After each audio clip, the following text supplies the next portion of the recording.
Tem uma outra notícia, uma outra informação. O presidente do Senado, Rodrigo Pacheco, voltou a defender o fim da reeleição para os cargos de presidente, governador e prefeito no Brasil. Segundo ele, o país não consegue conviver em constante processo eleitoral.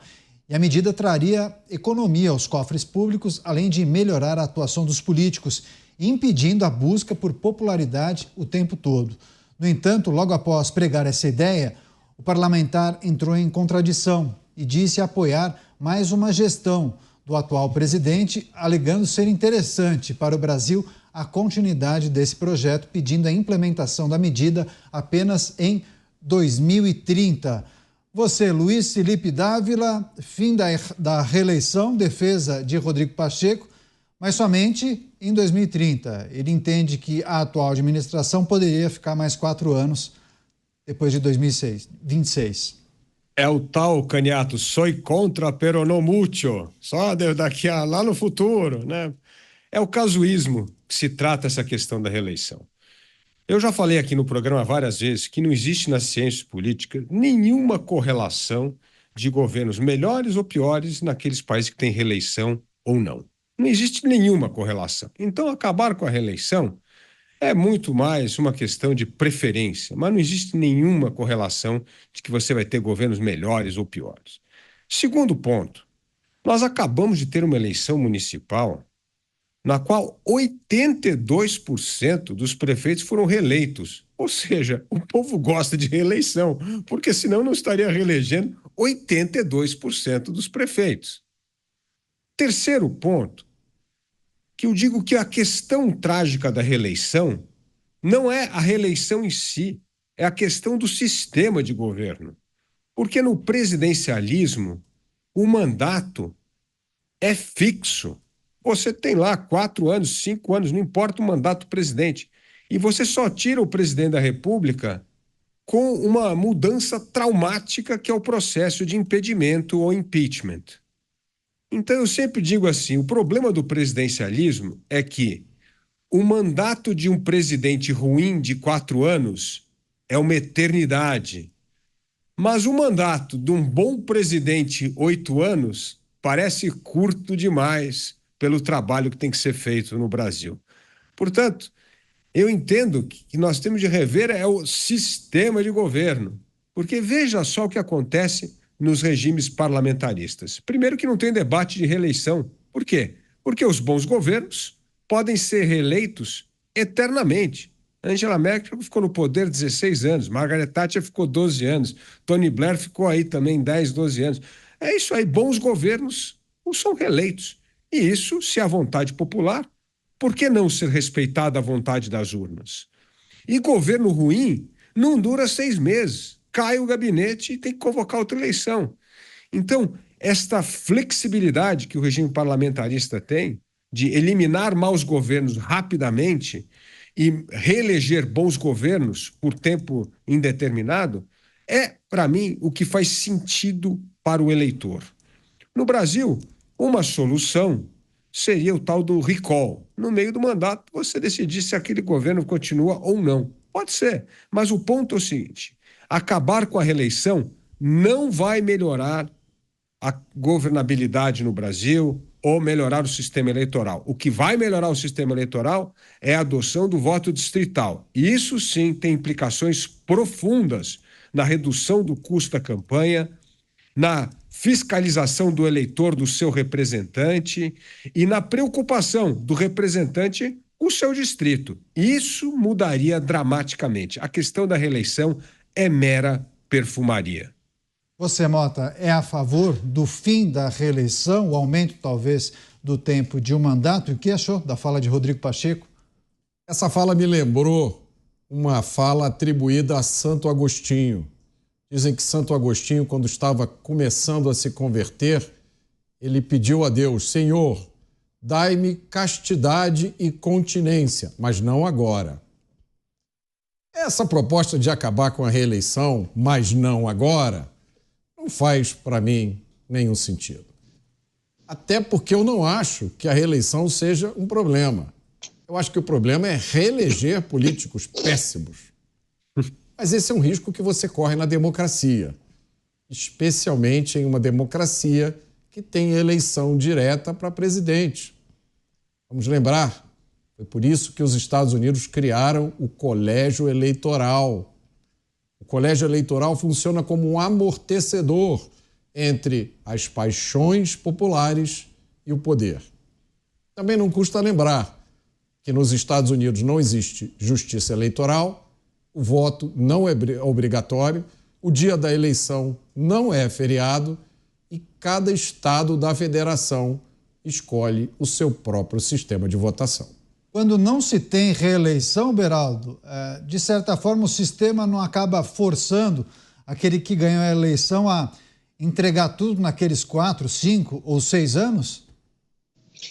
Olha, Caniato, na verdade, o sistema burocrático do exercício do executivo impede que você faça tudo o que tem para fazer em 4 anos. O problema é que, quando você é eleito a primeira vez, já assume pensando na reeleição. Então, ao invés de fazer o que tem que ser feito, você trabalha para fazer o que aparece. Então, por exemplo, obra de saneamento não aparece, então ela não é prioridade. Prioridade é o asfalto, porque o asfalto dá volta. Aliás, uma vez eu ouvi de um prefeito de uma cidade pequena do interior do Paraná, perguntando a ele sobre qual era a maior demanda que ele tinha. Ele me disse: a maior demanda é saúde, mas o que dá voto é asfalto. Então, essa é a realidade que temos no Brasil.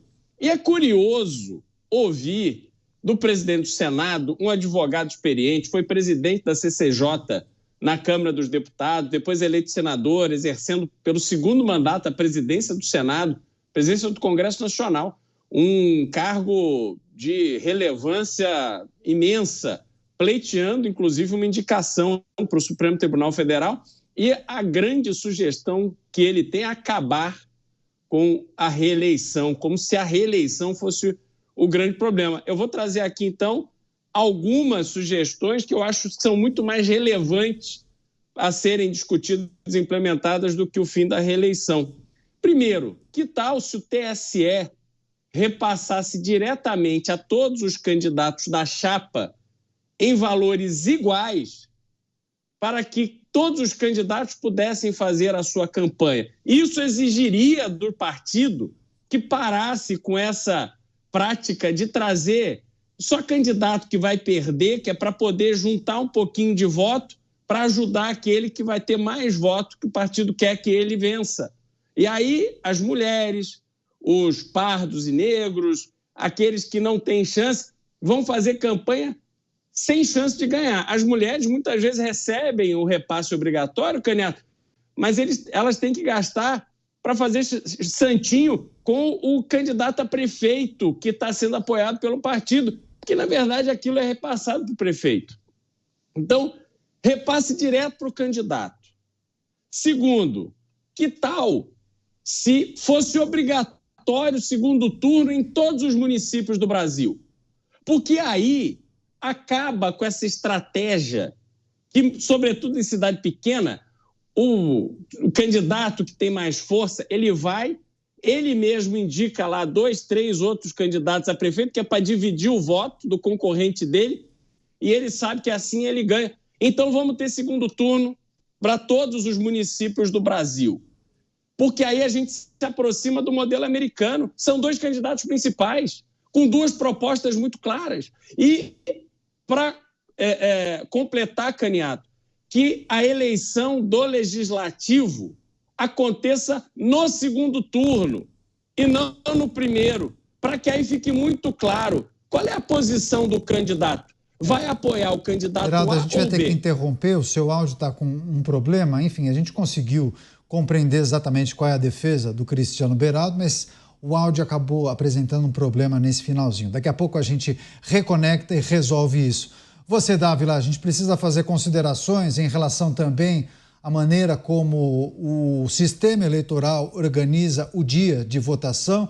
Tem essa defesa que eu também já escutei de algumas pessoas, de que a votação para os cargos do Legislativo acontecer somente no 2º turno. Enfim, quais são as suas considerações, em Dávila? Há quem entenda que deveria ser somente uma votação um dia de eleição a cada 4 anos, incluir até a votação de prefeitos no mesmo dia de governadores e para presidente da República. Dávila. Essa é uma ideia ruim, Canhato. Eu vou explicar por quê. Aliás, é bom ir buscar na origem da história do sistema eleitoral lá nos Estados Unidos, com os Founding Fathers. Era justamente isso. Parcelar os mandatos era uma forma de não dar o poder totalmente a um único partido numa única eleição, por causa de uma questão circunstancial, momentânea. Então, nos Estados Unidos, a eleição para deputado é a cada 2 anos, a para governador e presidente a cada 4 anos e para senador a cada 6 anos. Ou seja, intercalar a eleição significa que o povo precisaria votar com a mesma constância durante 6 anos para dar o poder integralmente a um partido. E isso não acontece porque as circunstâncias, o contexto muda a cada eleição. Então, essa história das eleições descasadas me parece muito saudável para a democracia. Nós precisamos ter a vontade popular espelhada a cada momento. E aí evitar de que um partido tenha um poder absoluto. Agora, se você quiser ter uma eleição casada, só tem um jeito, é você ter um sistema parlamentarista. Aí sim, no dia da eleição, os deputados, o partido que obtiver o maior número de cadeiras no parlamento vai formar o governo. Mas fazer isso no sistema presidencialista é distorcer completamente o espírito das eleições nesse sistema de governo. E acompanhando e monitorando essas movimentações em relação, claro, à possibilidade de acabar com a reeleição, mas isso me parece que vai acabar gerando muitos debates, principalmente no âmbito do Congresso Nacional.